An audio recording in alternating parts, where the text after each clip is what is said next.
Morning everyone, Ian from DIY Home and Gardening. 7 o'clock in the morning, 1st of August. How is it 1st of August? I do not know. At the allotment, and time to do the monthly update for you. So, if I turn the camera around, we can have a look what's happening in the allotment as opposed to watching those guys feed.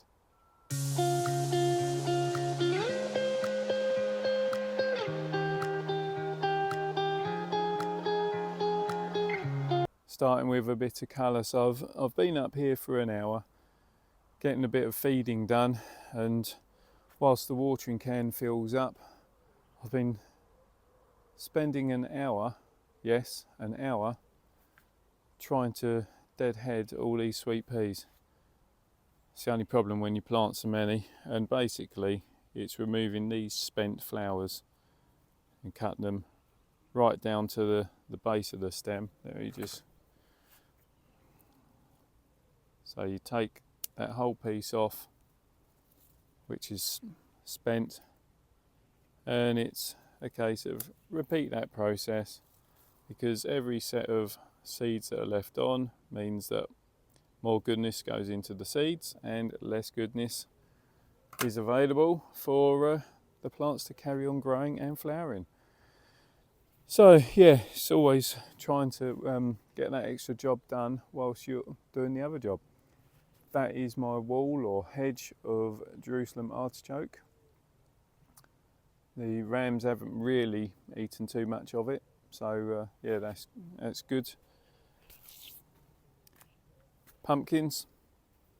Now this is what I've been up the plot for early this morning. Feed the pumpkins and feed the dahlias, which we'll come to in a bit. So these are giant pumpkins. There's one formed in the middle there. The rest, as you can see, is a lot of foliage. Had a bit of a sort out on these. Tried to untangle them to give the fruit space to be able to develop, because they were pretty much forming all within the bed on top of one another, and it's just inevitable really that as they form they start squashing the vines and causing problems. So that's the biggest at the moment, bowling ball type size. Plenty others forming, all different types, so I have no idea, to be honest, without tracing back the vines as to which type they are, but they've certainly swamped over the Welsh onions now. So this was meant to be my succession sowing and using up old packets of seed. So this is beetroot bull's blood, which is just used actually as you just use it to eat the leaves. You don't actually get a traditional root beetroot from it. Very patchy growth on the spring onions. I had planted this lot with all year round lettuce. It turns out that it was no longer viable, so nothing germinated at all, so I've replaced it with some lettuce DT brown mix, which there's a couple of signs of shooting, and then I've put some swede in there. I've mulched this whole bed since we last visited, and the fennel are looking certainly much happier for it. What I just need to do as they form, just pinch off the flowers again, otherwise all the goodness goes into flowers and then ultimately seed production as opposed to producing a fatter bulb. Tomatillos, I'll show you those again when we come to the other side. This was the reason, well, took the covers off, was really to give the celery some space. Green Utah, leeks on the go there. Bloody slugs.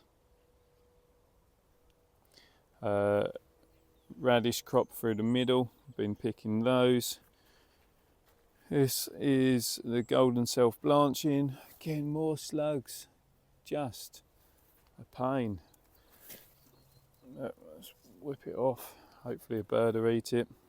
Beetroot, well, they're just foliage stage really. I don't think anything much. There's a bit forming through the centre, not a great deal. Dahlia beds, so they're looking fairly uniform. Yeah, certain ones you can see ahead. Mary's starting to show some flower. Didn't really want it flowering this early. Might take some of those off. But they've had a feed this morning. Just one watering can between 4 plants. Balanced feed. Courgettes. It's been courgette central. Absolutely fed up with having courgettes already, and you just miss a day and there's another whopper. Well, actually I just spied another one.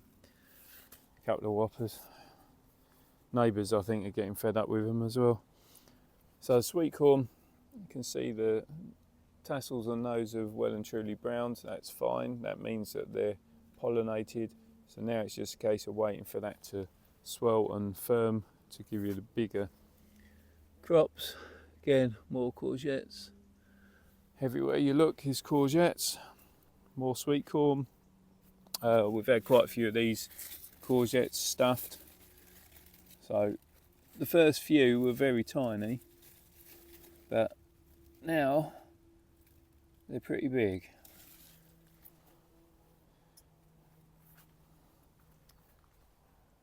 So yeah, plenty of sweet corn. This bed, tried to have a bit of a tidy on it the other day actually, so I've ripped out the nasturtiums, as quite frankly the cabbage whites had got onto them, and so the caterpillars are decimated, so there wasn't really a lot left for the bees anyway, and now the beans and whatnot are out, then that gives them a source. So we've got butternut squash forming kind of everywhere, which is fine. That's what we want, plenty of those. There's some decent size beans coming, and actually that is perfect for picking because it's not quite, well, it's not quite formed a big size bean in that because it's only just showing a bit of rippling. Once they start getting too big, they're pretty tough to be honest. So yeah, anything like that, nothing bigger than that, I wouldn't bother picking to eat. But you want them like that, so nice and tender and sweet, don't need a lot of cooking. Mixture, so it's Turk's turban, a few down there. Got the giant tomatoes just starting to ripen there. We've pulled off some of the tromboncinos, been using a few of those. You can see more coming. Again, they're in the courgette family, so yeah, it's going to be joyful. But yeah, there's some wacky shapes appearing within that lot. These golden ones, they're the ukicuris. Let's try and get past here. Oh, here we are. So that's what I was saying. Nasturtiums.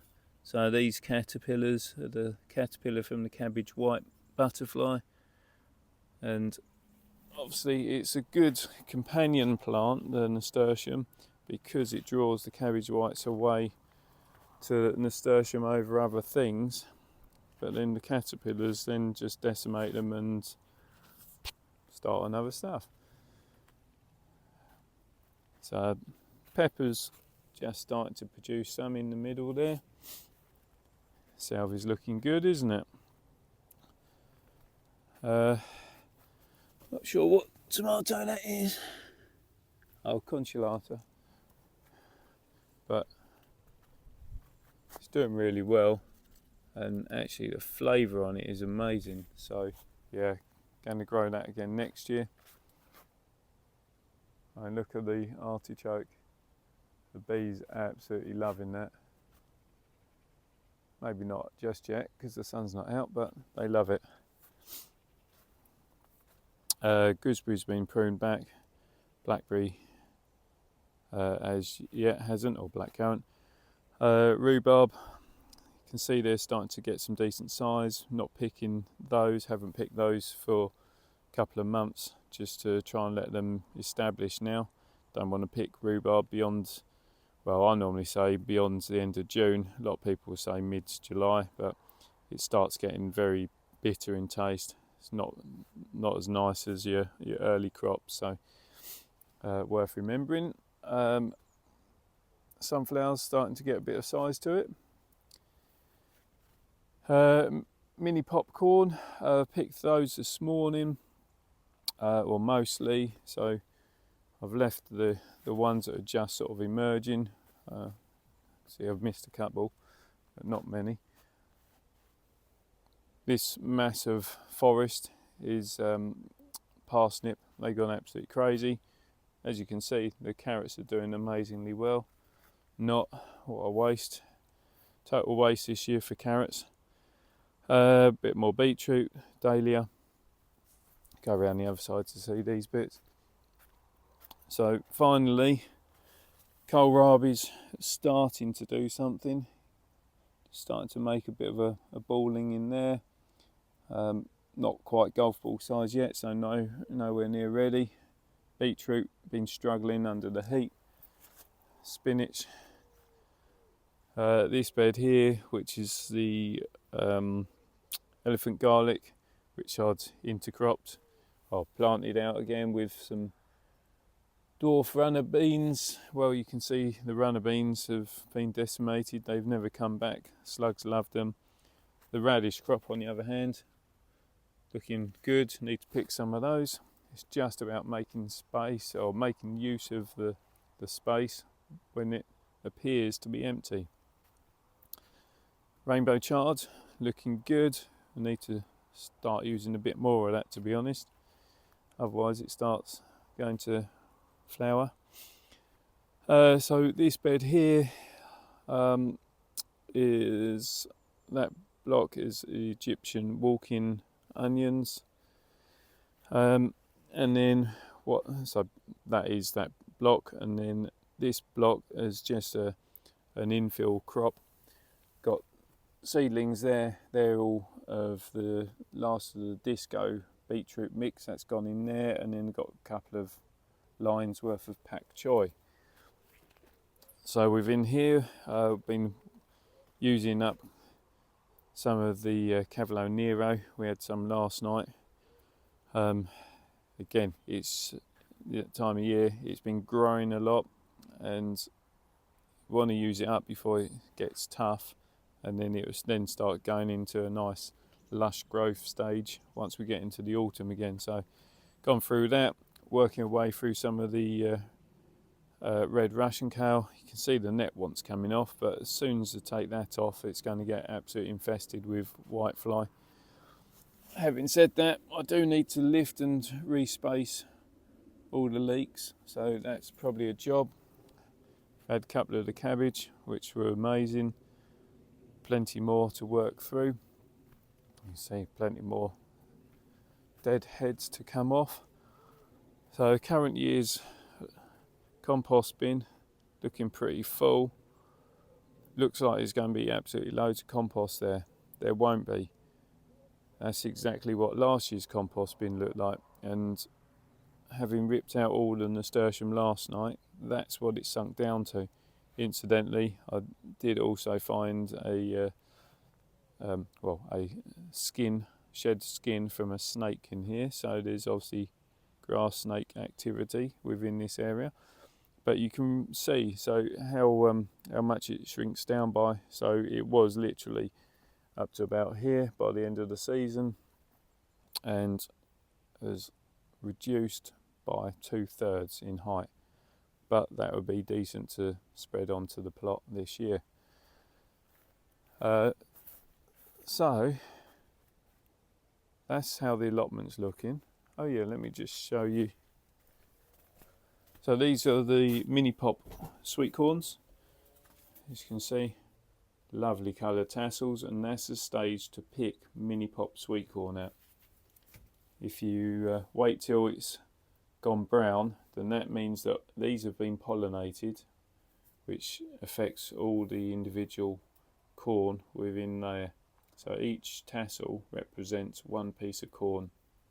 As soon as that's pollinated, then the corn starts trying to grow, and then it becomes more woody, because this is not a large sweet corn type size. As you see, garlic's still here. But yeah, that's how the plot's looking. I got work this morning, so I need to pack up shortly, and I'll carry this video on at home. So back at home, realised as I was walking home, forgot to show you the fruit on the tomatillos, but he'll be there next time. So this covering here is to try and stop the blackberries getting scorched so much by the sun. As you can see, some absolutely massive fruits amongst this lot, and they are deliciously sweet. So Wichita is the variety. Now,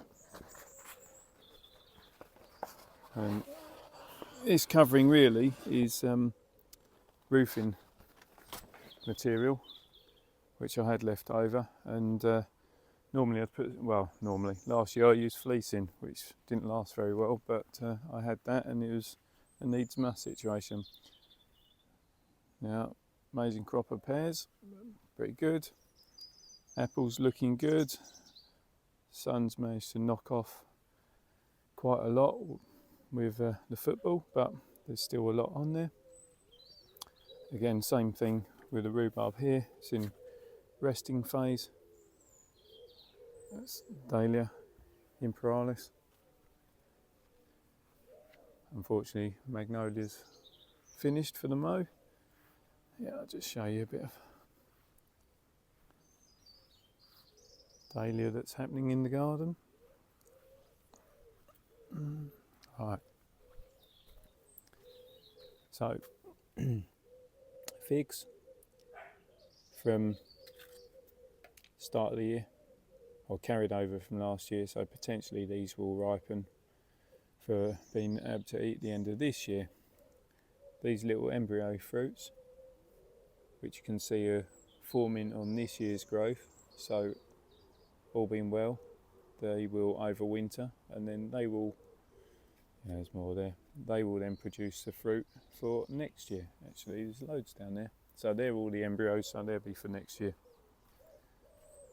Solanum, Quitoiensis, Narangillas, some big old fruits on there. Let's just see whether they come to anything much. Strawberries started.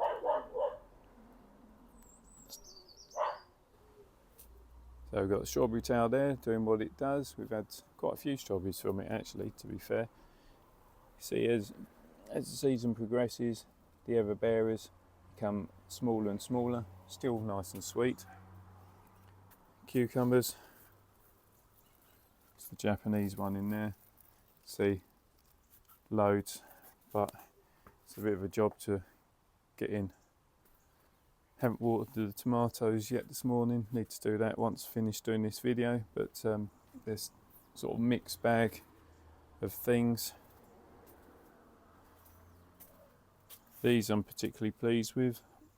So this is honeycomb, but making some nice bits. San Marzano.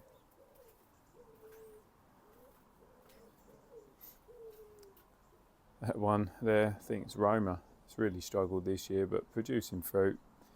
Another tomatillo. Peppers, sweet pepper there, starting to ripen. And all the chilies, which you can see there's quite a lot coming. Varying stages, varying types.